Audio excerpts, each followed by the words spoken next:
The unique music method is made up of 3 stages. Stage 1 is vision.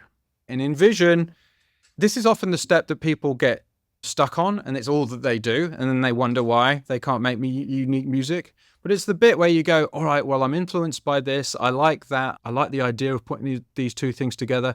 I think I know what I want my unique music to sound like. I'm really excited by this kind of music. I love that kind of music. And the problem, though, with vision alone is that you can't think your way into unique music. You have to actually make your way into unique music.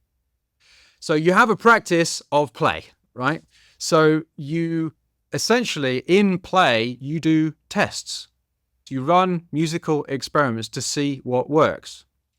Because I can imagine, right, I can envision flying to the moon by flapping my arms. I can imagine that right now, okay? Just because I can imagine it doesn't mean I can do it.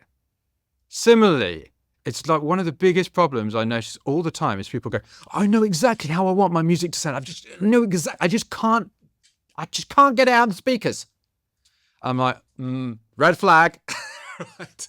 Because yes, you can imagine all sorts of wonderful things. That doesn't necessarily mean you're going to be able to do it. Sometimes you can, occasionally, but very often you can't.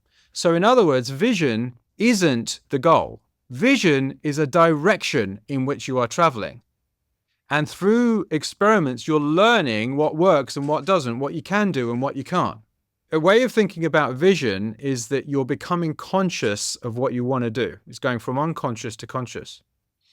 A way of thinking about play is you're going from internal to external.